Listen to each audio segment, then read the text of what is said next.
Okay, and we are recording. This is the introduction to Jyotish. So I hope you'll find this very interesting. I really enjoy teaching this part. This is also a new presentation that has just been put together specifically for this session. So let's get started.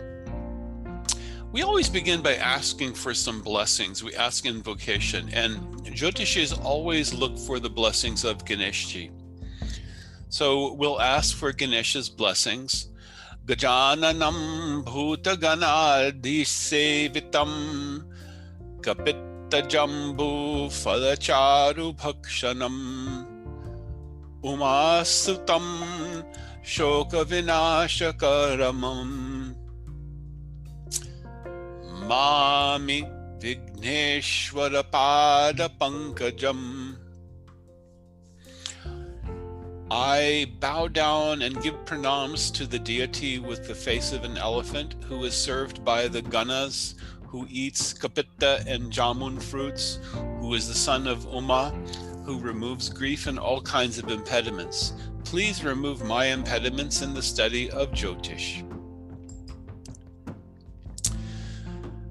So, what are the learning objectives? What are the things that we want to cover here?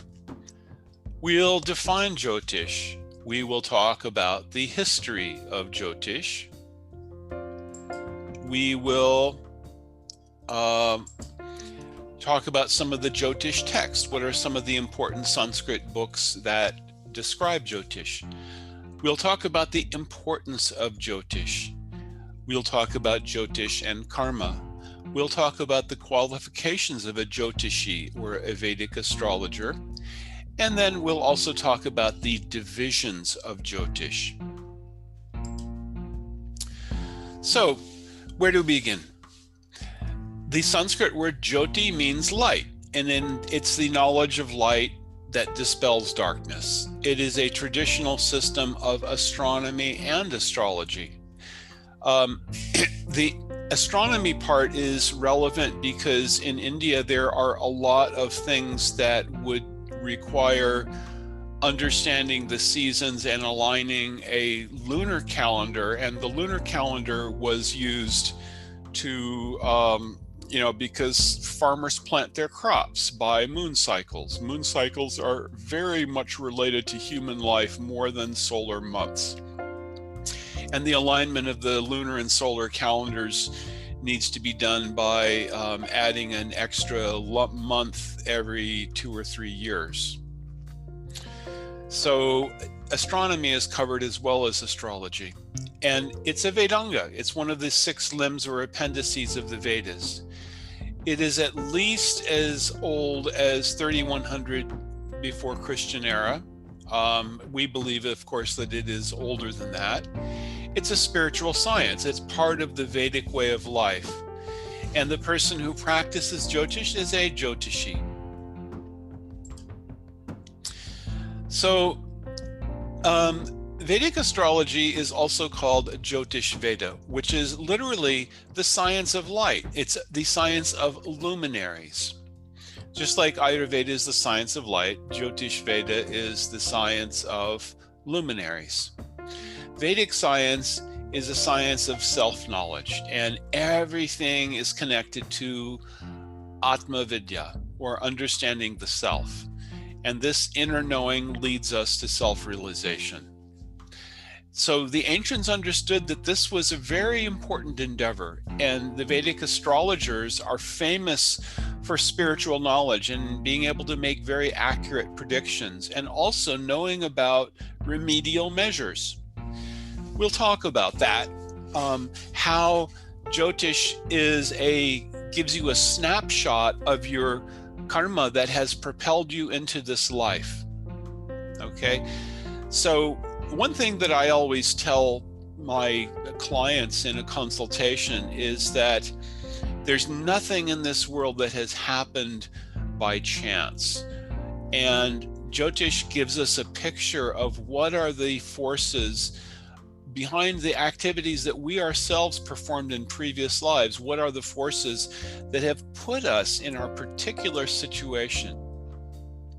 Our entry into this life by being born at a certain time and a certain place tells us a lot about these forces. And similarly, it gives us the ability to predict many things about our life and our activities. So astrology, or Jyotish, is a limb of the Vedas. It's a Vedanga, and it's sometimes called eyes of the Vedas. It gives us the opportunity to see our true being, and it's based on the doctrine of reincarnation and karma. The planets are viewed as representing different aspects of the karma affecting the soul. Everything in our chart has to do with our karma. So there are three divisions, or skandhas, in Jyotish. One is hora, mapping the result of karma in an individual's life based on their time of birth and place of birth in a horoscope. There is also something called a panchang. A panchang is a Vedic almanac, and it's a part of hora that follows units of Vedic timekeeping, and it gives us important dates and tithis based on the moon calendar. So it will tell us what are days that might be good for beginning an auspicious activity. To give an example, in Western countries, it's almost universal. People always get married on a Saturday. In Jyotish, we would never recommend getting married on a Saturday. It is one day of the week. So yes, 1/7 of the days in our lives are going to be Saturdays, but Saturday is ruled by Saturn. Saturn is a planet that gives us wisdom, long life, and restraint, but it's not a planet that gives abundance, exuberance, having the fresh start, giving happiness. Saturn is more like a really strict teacher who gives you very important life lessons. They're not the one who comes and gives you a hug and says, would you like a candy? They're more like the one who says, you are going to run laps and I'm going to make you drink water, and this is going to make you a stronger and better person. Then there is Ganita, is the mathematical part, understanding how to calculate how the celestial bodies, the moon and the planets, are moving. And then there is Samhita. Samhita has many different things within it, including interpretation of dreams, interpretation of auspicious and inauspicious signs. Marks on the body also are part of Samhita. Omens, movement of the planets, etc. So Jyotish covers a lot of area. There's a lot of possible ground to cover. What are some of the important Jyotish texts? So one of the main ones is Brihat Parashara Hora Shastra. So the sage Maharshi Parashara was one of the most influential, and this is the most referenced text and has many translations.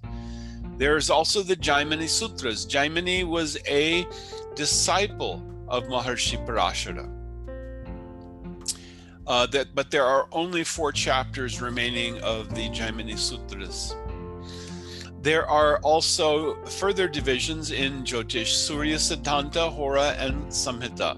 Surya Siddhanta is all about calculation of eclipses and calculating the positions of the planets. It's funny because, I've been kind of a very alternative lifestyle person for at least the last 45 years of my life. So I know a lot of people who are kind of countercultural, and sometimes they get into kind of things that I don't subscribe to, like, the earth is flat, and there was one guy who posted something that was suggesting that actually the sun rotates around the earth. And I pointed out, well, according to Surya Siddhanta, which is thousands of years old, the earth orbits the sun. And Surya Siddhanta has actually a very consistent description of planetary motion with Newtonian physics that's used to calculate planetary orbits. Well, sometimes you can't convince people of things. As my guru used to say, you cannot wake up someone who's pretending to be asleep. But the point is, Surya Siddhanta actually is astronomy, and it's pretty serious, hardcore astronomy, and it uses some different methods for calculation, but it actually can produce some very reliable results. Hora indicates the natal chart or the jatak, and it will also be able to tell you your longevity, which is ayu, among many other things. So the main theme is karma. Karma phala vibhaka kala vidhanam. The effect of karma is based on time as our past actions come about and its effects. And Jyotish shows the rules for these times. In other words, when I am born, the time of my birth is telling me, it's giving me a map. And it's laid out by just this little piece of information about my time, date, and place of birth that is telling me all about my karma. Furthermore, by the position of the moon at the time of birth, there is a system called dasha. And dasha means period. And the different planets are giving results in the different periods of our lives. And these are periods that last anywhere from 6 years to 20 years in length. And they have sub-periods. So this is part of a Jyotish consultation, is looking at what are the current dashas that the person is going through. What's the history of Jyotish? So the great Brahma Rishi sage Vasishta, who is said to be the one who conquered anger, after the death of his 100 sons, he tried to commit suicide, but he was prevented from doing it. His oldest son, Shakti's wife, Adrishanti, was pregnant with a child who was chanting Vedas from the womb. There have been different stories of this, of a child within the womb who is able to speak and recite Vedas. These are very people, personalities with supernatural powers. Sage Parashara was a great rishi, and he is the father of Vyasadeva, who of course is known as the compiler of Vedic literatures. And he is said to have lived in about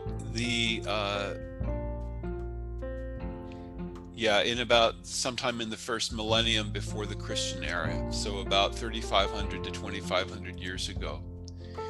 Vedavyas, of course, was a great rishi who compiled all of the Puranas and Vedanta. Maharshi Parashara wrote the Brihat Parashara Hora Shastra, and the celebration of Guru Purnima is dedicated to Vyasadeva and all of the gurus who represent him. So what is the reason for considering Jyotish? We talk about macrocosm and microcosm. The soul, or Atma, is traveling through time and space, impelled by the force of its own karma. We take birth and we die over and over again. It is said, according to the Puranas, that there are about 8,400,000 species. And the culmination of our travel through 8.4 million species is to end up in the human form of life. What's special about the human form of life? Well, there is a Sanskrit saying, ahara nidram bhayamaitanam cha samanyametat pashubhir naranam. That in eating, sleeping, mating, and defending, there is no difference between animals and people. Animals do this, people do this.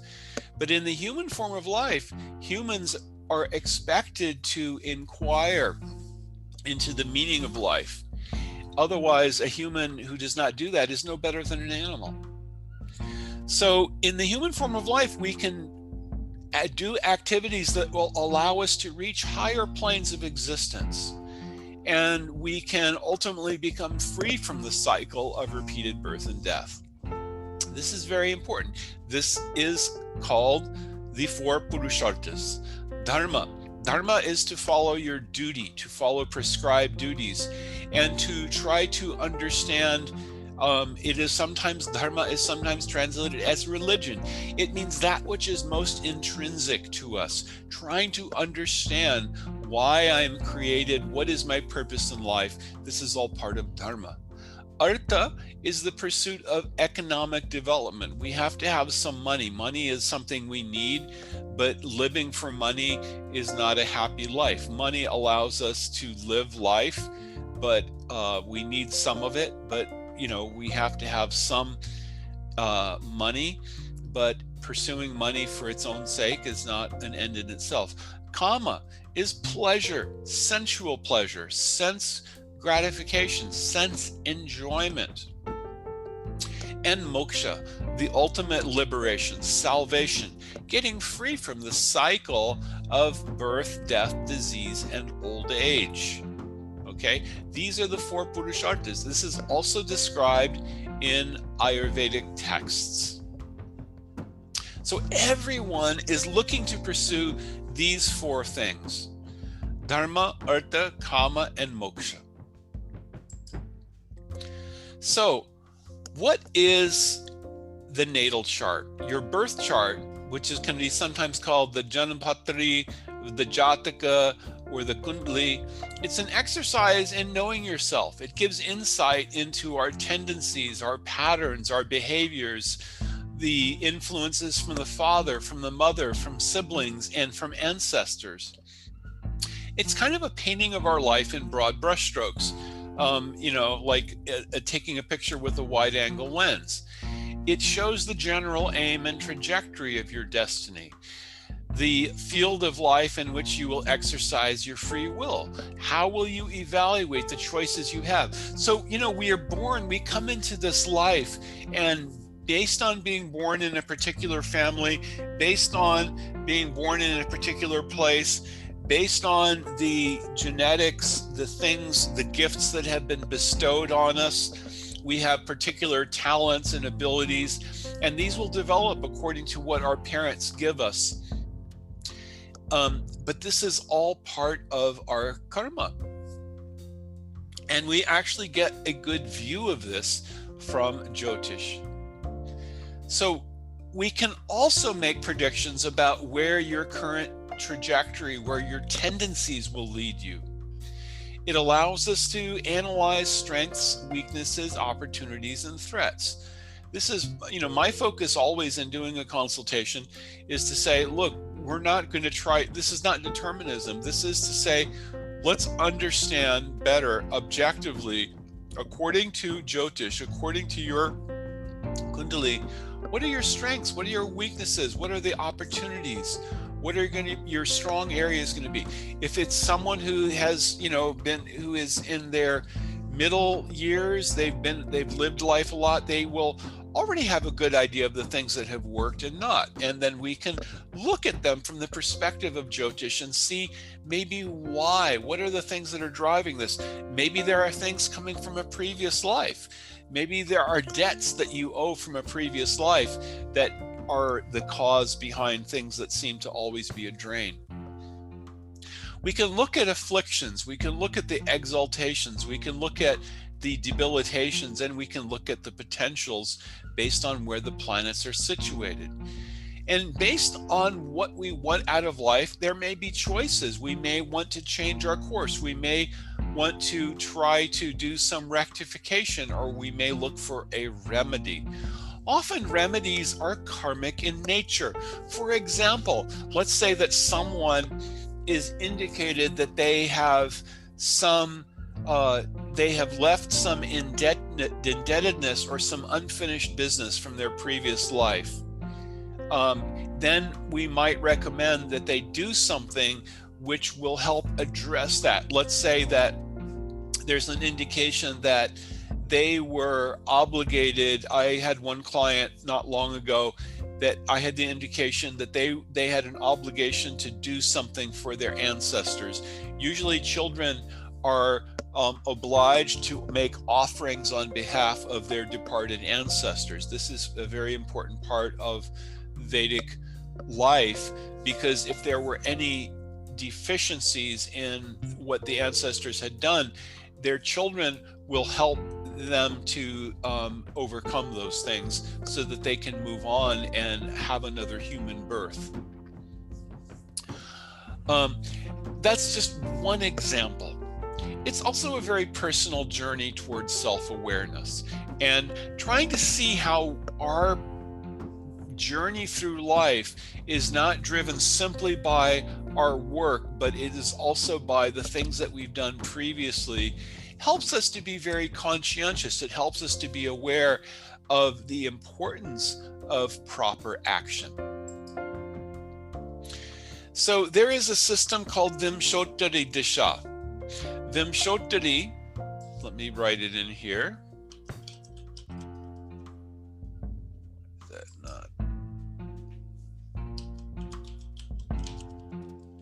Vimshottari means 120.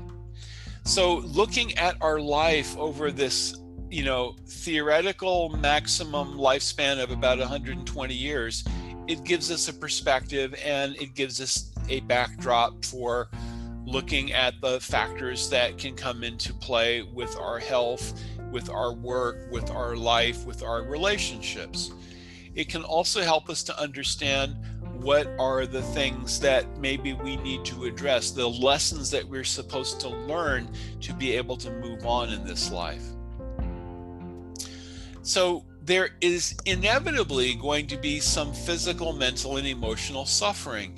And the indication is also where these things might come from, what areas of our mind and body we might perceive these in, and also sometimes what are the lessons that we need to be able to learn. So what are the qualifications of a Jyotishi according to sage Parashara? They have to be deft in calculations. They have to know mathematics and astronomy. They should know Hora. They should know the Sanskrit texts. They should know Sanskrit grammar. They should know Nyaya or logic. They should be very intelligent. They should be capable of deriving good inductions and deductions. They should know Desha, Kala, and the recipient. What's the place that's involved? What is the time and the quality of time? And that person should be Jitendriya. They should be a brahmachari. They should be someone in control of their senses. Jyotish is not something that is to be done by a person who's doing it to make money. It should be done as a service to others. It should be done as a service to the divine. And it should be always with the goal of helping people, never for the purpose of deceiving others or, telling people things that you think they want to hear. A Jyotishi must be someone who is very thoroughly honest and in Sattvagun. So these are very important qualifications of the Jyotishi. So that person must know Sanskrit and ancient texts. They must come from a Guru Shishya lineage. There should be a parampara. They should be adept in the calculations. They should be very committed to the study of Jyotish, and it can take decades. It takes years. They must also have a committed spiritual practice or sadhana, and they should practice brahmacharya, celibacy or restraint in their sexual indulgence. They must possess yogas. They must possess the planetary combinations for Jyotish. One example is Nipuna Yoga. And they must also be able to give advice and remedial measures with very good judgment and discernment and in confidentiality. It should be a sober person who does not just go sharing secrets of people, because Jyotish can give you very keen insight into what's happening in someone's life. And in a consultation, sometimes very confidential things come out. And It's, in giving advice, it's always very important. The Jyotishi should be a very trustworthy person and would never divulge such secrets. It is like a sacred trust. So that's it for the presentation on Jyotish. I just want to, if there are any questions. I think the goal was to do this in 40 minutes, and I believe we have done that. So if there are no other questions, I will let Manjulali know that we are done. And this is just the introduction. We are going to go into detail on Jyotish in subsequent presentations and clarify a lot of these concepts. Some of this may seem just a little cryptic, or, okay, what do you mean by that? And we will clarify these things in the future. All right. So thank you very much, and namaste.